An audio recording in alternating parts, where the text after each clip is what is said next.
আক্ৰমণৰ মাজতেই বঠিণ্ডাত red alert, সকলোকে ঘৰত থাকিবলৈ নিৰ্দেশ। নমস্কাৰ, অসম নিউজ এক্সপ্ৰেছলৈ আপোনালোকক স্বাগতম। 10 মে 2025 ভাৰত-পাকিস্তান আক্ৰমণৰ লাইভ অপাৰেশ্যন সিন্দুৰ হোৱাৰ দুদিন ধৰি পাকিস্তানৰ ড্ৰোন আৰু মিছাইলে ভাৰতক লক্ষ্য কৰি আক্ৰমণ কৰি আহিছে। এইবোৰ নিষ্ক্ৰিয় কৰাৰ লগতে ভাৰতেও পাকিস্তানক প্ৰত্যুত্তৰ প্ৰদান কৰিছে। ভাৰত-পাকিস্তান উত্তেজনা। পাকিস্তানৰ অবিৰত উস্কানিমূলক কাৰ্যকলাপৰ ফলত ভাৰত-পাক সীমান্ত অঞ্চলত ব্যাপক উত্তেজনা দেখা গৈছে। জম্মু-কাশ্মীৰৰ DC কলনীত পাকিস্তানৰ তীব্ৰ গুলীবৰ্ষণত ৰজৌৰীৰ অতিৰিক্ত জিলা উপায়ুক্ত ৰাজকুমাৰ থাপা আৰু আন দুজন নাগৰিকৰ মৃত্যু হৈছে।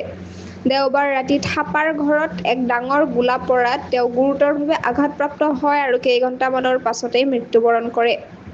শুকুৰবাৰ সন্ধিয়া শ্ৰীনগৰৰ বিমানবন্দৰ অঞ্চলত জম্মু-কাশ্মীৰৰ ছাম্বা, জম্মু-কাশ্মীৰৰ বাৰামুল্লা, পঞ্জাৱৰ পাঠানকোট আৰু ফিৰোজপুৰ আৰু ৰাজস্থানৰ বাৰ্মেৰ অঞ্চলত বিস্ফোৰণৰ শব্দ শুনা গৈছে। সীমান্ত সংলগ্ন অঞ্চলসমূহত বিদ্যুৎ বিচ্ছিন্ন কৰা হৈছে। বঠিণ্ডাত ৰেড এলাৰ্ট জাৰি কৰা হৈছে আৰু সকলোকে নিৰাপত্তাৰ বাবে ঘৰত থাকিবলৈ নিৰ্দেশ দিয়া হৈছে। অধিক জানিবলৈ সংযুক্ত হৈ থাকক অসম নিউজ এক্সপ্ৰেছ চেনেলটোৰ লগত। চেনেলটো লাইক, কমেণ্ট, শ্বেয়াৰ, ছাবস্ক্ৰাইব কৰিবলৈ নাপাহৰিব। লগতে কাষতে থকা বেল আইকনটো দবাবলৈ নাপাহৰিব। ধন্যবাদ।